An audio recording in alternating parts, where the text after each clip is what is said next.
Good afternoon. My name is Mayor Salar and I manage Oregon's SNAP program. I'm joining you from a local Starbucks because I'm having some car trouble. So apologies that I've been more casual here than normal. Just wanted to thank everyone for joining. This is the SNAP partner meeting. And for those of you who joined in December, you would have heard, or if you read the minutes, that we've had a shift. Misha will not be our host moving forward, and SNAP policy will be hosting moving forward as Misha has gone to another position. So we sent a lot of thank yous and appreciation to Misha during our December meeting. We know that there have been a lot of different things that have happened given the change in administration on January 20th. And we want to use a large portion of our time just to hear from you all, to share what ODHS is doing in regarding privacy and also how we can make this meeting feel safe for individuals, including whether we'll be reporting things or not. So with that being said, because we will be opening this up for sharing, what I'm going to do first is invite Christine, if you would like to do your presentation first, which we can record and then make sure that other people who weren't able to attend this can watch. And then we will end the recording so that people will really feel more comfortable sharing, asking questions, community concerns, things like that, given some of the executive orders and other information that's been shared in the last few days. Christine, I know that you have a PowerPoint to present. I believe you should be able, do you see on your screen a green share square with an arrow by chance on the bottom? Yeah, it looks like it's not enabled yet. Okay. Is it possible for you to email possibly to me or to Susie and one of us could share? Oh, looks like we've got it. Okay. Okay, I'll go on mute. Thank you so much, Christine. Yeah, thank you so much for inviting me. Just a minute here. Give me a chance to get it in slideshow mode. Okay. Yeah, so I'm Chris Muzong. I'm part of the OSU SNAP-Ed state team with Extension. I do planning, reporting, and evaluation with the Food Hero team, and Grow This is one of our major programs under the Food Hero social marketing umbrella. So I'm here to tell you a little bit about Grow This, give you some background if you're new to Grow This, and then also tell you about how to connect your participants this year and to communicate with partners and participants about what to expect. It's going to look a little different than it has for the last few years. So Grow This is 6 years old this year. We're very happy to be able to offer it again. It would not be possible without continued funding from all of our partners. In addition to SNAP-Ed funding, we also receive funding from the Oregon Potato Commission. We partner with Oregon Harvest for Schools. We work with the Oregon Bee Project to do some of our pollinator and bee book content. We work with our Master Gardener partners in Extension. And then this year, as a new thing we're doing is working with Territorial Seed Company, which uses Oregon farm-grown seeds. So that's a new feature, but this is our flyer for this year. It's also what we ask partners and participants to look at for the general information and the updates about what it's going to look like this year. And you can send people or you can go yourself to the Food Hero website, look for Grow This, and the flyer is posted there. So that's kind of just a general way to know what to look for this year, but I'm going to say a little bit more about the background. So if you're new to Grow This, it started in 2020, just as we were getting stay-at-home orders for the pandemic, and we're not able to do SNAP-Ed education with folks in schools or normally in classes where we would do in person. We noticed that families were wanting to do things they could do at home that were positive, like grow gardens. Coincidentally, one of our AmeriCorps volunteers, who was also working as a SNAP Ed educator, was working on a gardening project in Roseburg and asked Weimart if they could donate some seeds. So she received 900 packets of seeds, I think over 900 packets, and thought that it might be something that we could offer statewide as something to attach to the Food Hero program with the fruit and vegetable messaging that we did. So using those 900 seeds, we divided them into tiny little packets so that they could stretch really far. And we reached over 3,000 people that first year in 2020 by offering free seeds and launching Grow This. It's a model based on West Virginia Extension Program's Grow This. They've been doing that original model for years. We worked with them to adapt a model that would work for Oregonians. So ours, focuses on different things to grow, reaches people a little differently, but it is based on their model. So we always want to give them acknowledgement for that. Weimart continued to be our seed donation partner for the last 5 years. They've given us more and more seeds almost every year. So we want to acknowledge that, they've done that for so many years and they've been a wonderful partner to us. This year, they're not able to donate seeds. We are going to be working with the Territorial Seed Company using their Oregon grown seeds. So Grow This will also look a little differently. We're not able to offer as many variety of seeds as we have in the past because those were donated seeds. But we're going to be more focused on seeds we know grow well anywhere in Oregon. They'll still be free from us to Oregonians who want to participate and to schools. So just kind of wanted to say a little bit up front that normally we're able to accommodate groups with lots of varieties of seeds. And this year that's going to look a little bit different, but still offering lots of opportunities to participate. So Grow This is part of our SNAP Ed Food Hero social marketing campaign. It's tied to our main goal of helping Oregonians, especially low-income Oregonians, eat more fruits and vegetables and use fruits and vegetables in their meals and cooking with fruits and vegetables of all types. So I wanted to say a little bit more about, so this year, as I think I said a little bit about already, we're not going to be able to offer groups large numbers of seed packets as we have in the past.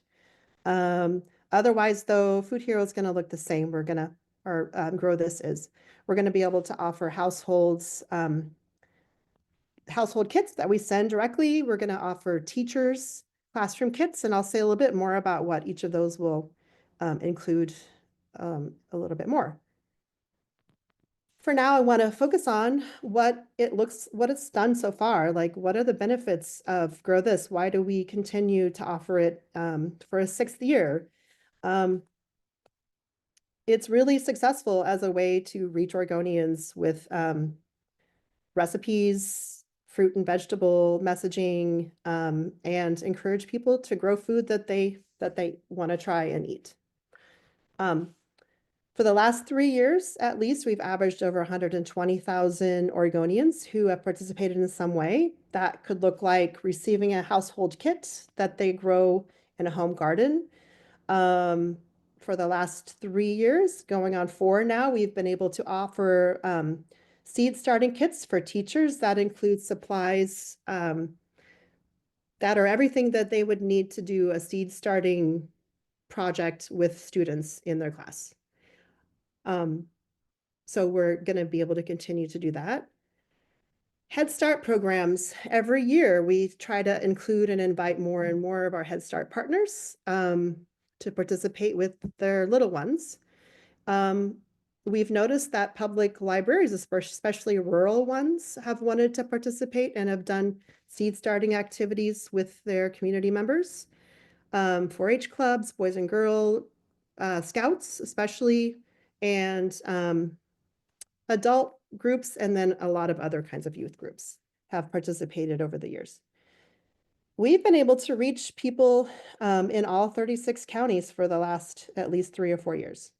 And also, additionally, we try to work more and more with our 9 federally recognized tribal entities.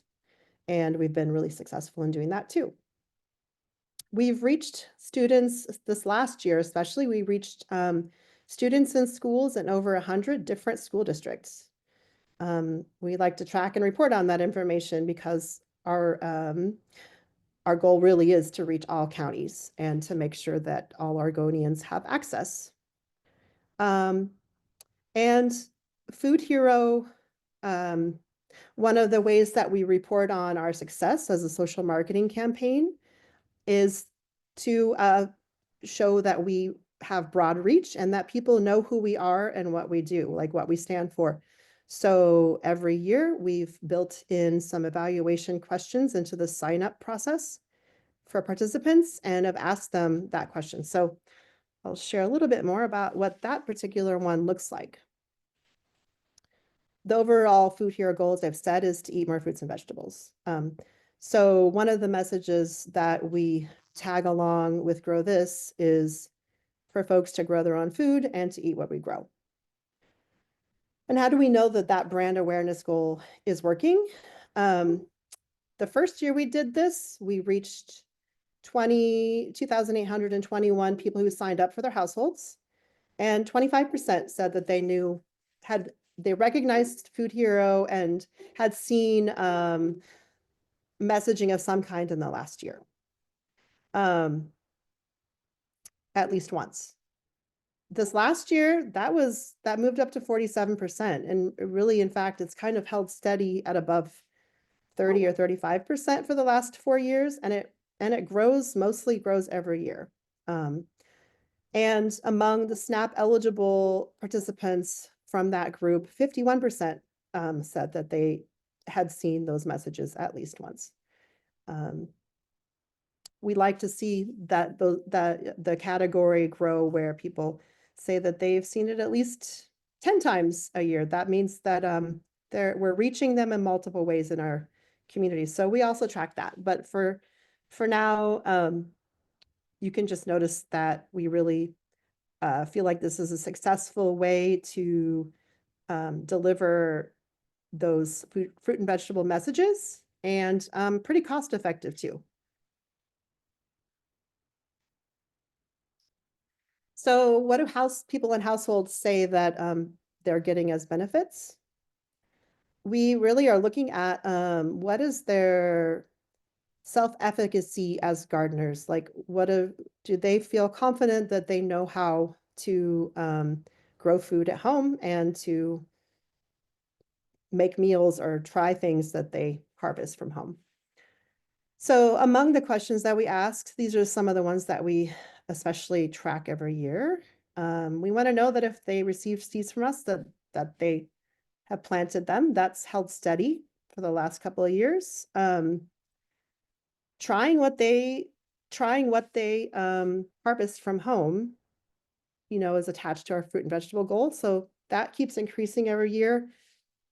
And turning garden harvest into a meal also kind of is holding steady. Like, there's a high percentage of people from the ones who are returning participants and take a feedback survey, which gives them early access to sign up again every year. They answer some additional questions, and in response, they get to sign up early. So we had 1,000 participants with that is not a bad response rate from around 4,000 people who sign up every year for their households. And we like to see that they really are meeting those goals.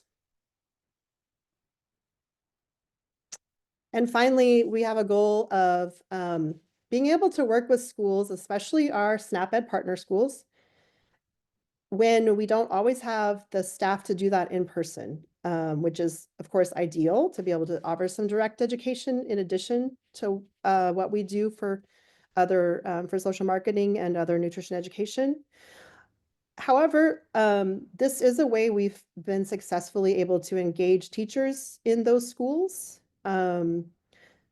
68% of all the schools that we were able to reach last year with the classroom seed starting kits were from our SNAP Ed partners. That just meant that their free and reduced meal status was 50% or above, according to the latest tracking of that.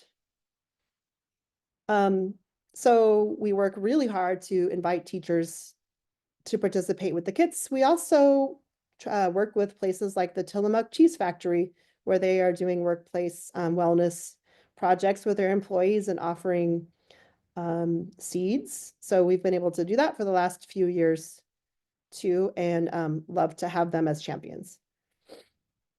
And then we strive to reach especially our Spanish speaking communities and are not always able to get folks to sign up on their own for their households through our sign up processes. So we work a lot with group leaders for those communities that are able to distribute seeds and do projects with their community groups.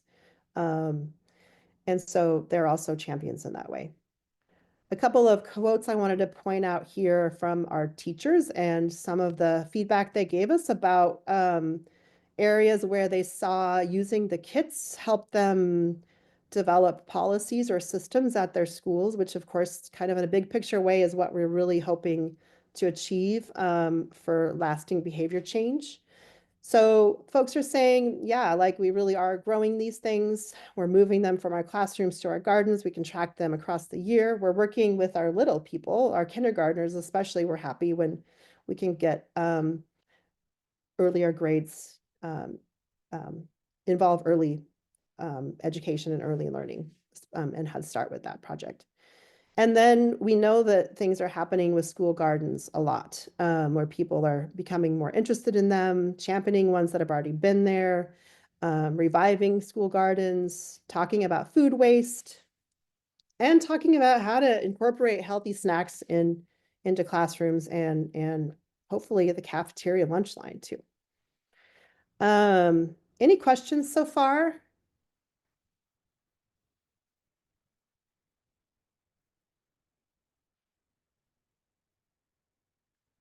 Not really tracking the chat here, so. I don't see any questions in the chat, Christine.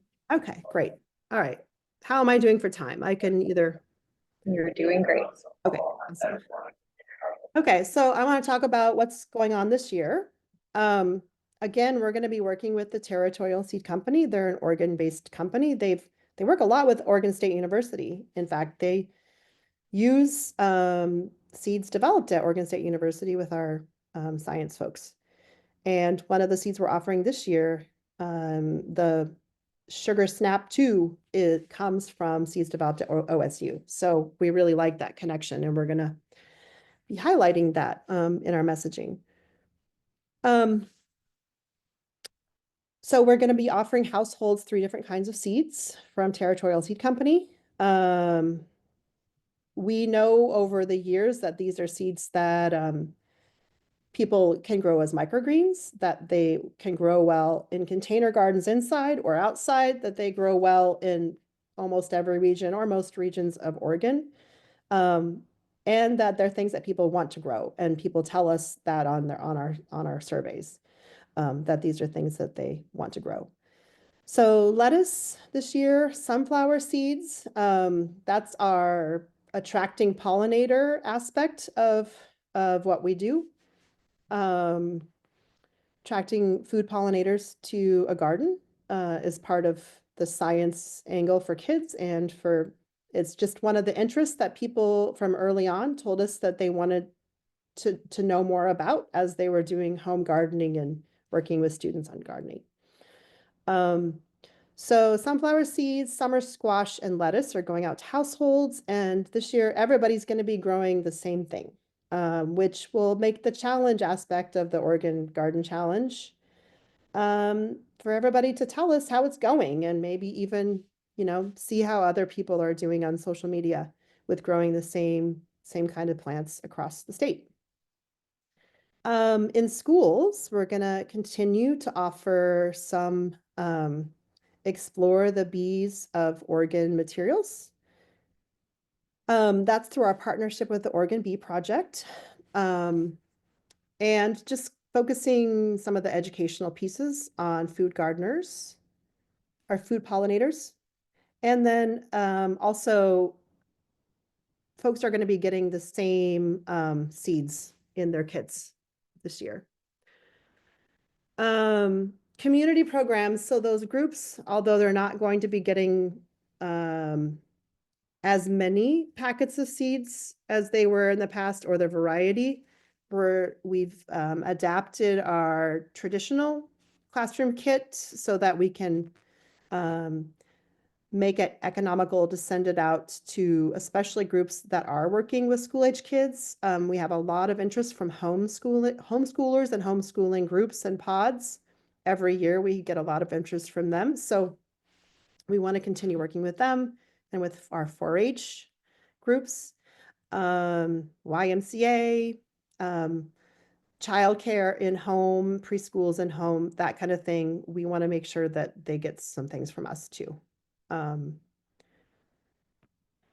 So even if folks don't have or are not able to get free seeds, we normally run out of seeds before we run out of interest in the project. Every year, that seems to be the case.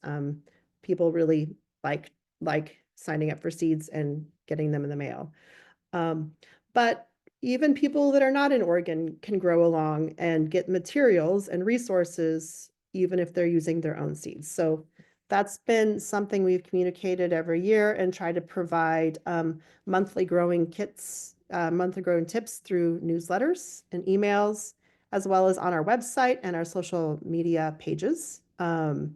Have messages and engaging posts about what's working, what's not working, master gardener expertise.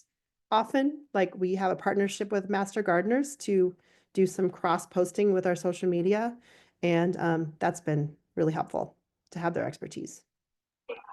Christine, quick time check of 5 minutes, just a heads up. Thank you. Awesome. Yeah, thank you. I can go through the rest of this relatively quickly. This is what so the household kits are going to have these 3 kinds of seeds. They all have really wonderful names that I can't see right now in my notes. But sugar pod peas 2, and snack mix sunflower seeds, and developed to grow well in Oregon and farmer grown in Oregon.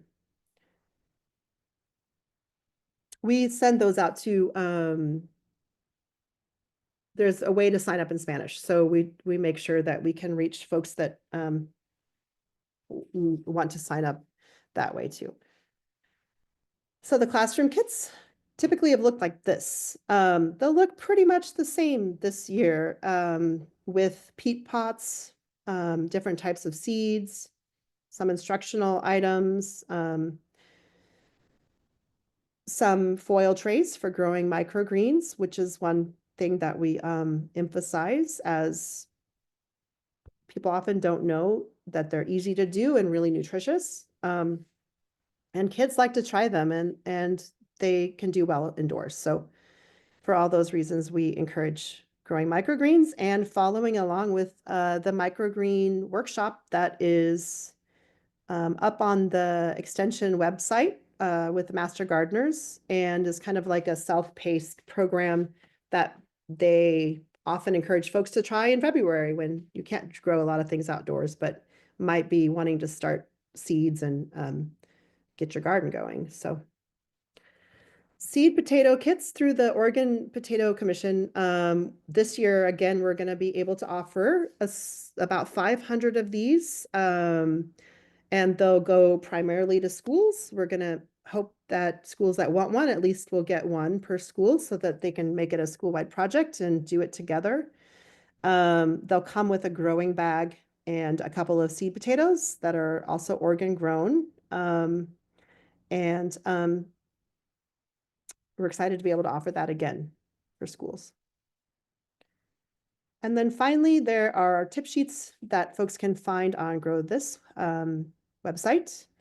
Notice that we have a presence on Facebook and Instagram in both English and Spanish. And please do reach out with any questions to our Food Hero team or myself. If you want to connect participants or just have information, need more information about where to go for tip sheets or how to sign up, that's going to be happening for the public February 3rd. This is just a quick note about exactly what's in the classroom kits. Here's the website again, and that's where you can follow along, and we'll be updating that with all of the information. And we'll be putting the link to sign up directly on this page on February 3rd. Can I answer any questions before we move on?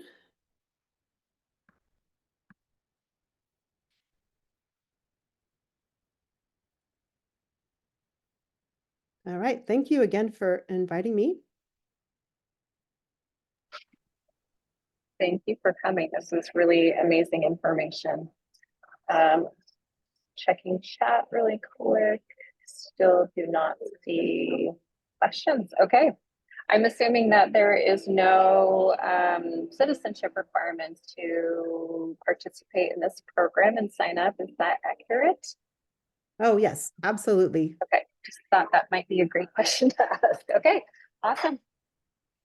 They just need to be living, we need to be able to ship them seeds in Oregon. Okay. So an Oregon address is required. Okay. And Mayora, I'll go ahead and jump in. This is Adam Thank from the you, SNAP Adam. unit. I'll put some information in the chat here. If anyone has any questions about the overall SNAP Ed program, of which Food Hero is a very big part of, they can reach out to myself or Lucy, and I'll put the Food Hero website in there too. The Grow This thing it's really cool. It's been really, really cool. So we're excited to keep it going. Thanks, Chris. Yeah, thanks, Adam.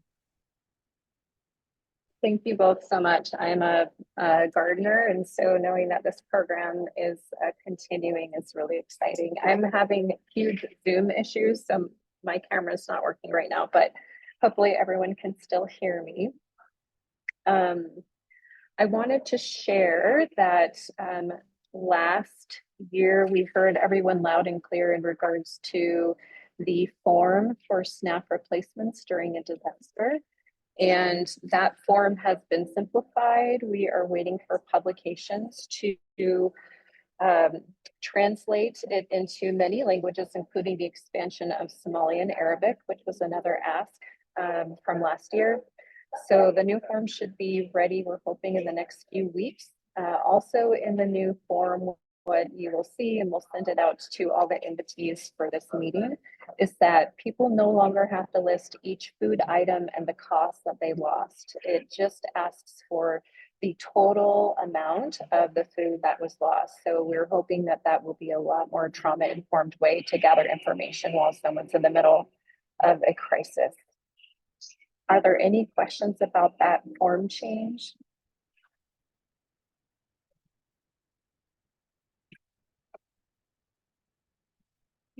Okay. Lastly, before we open up for community sharing and end our recording, I did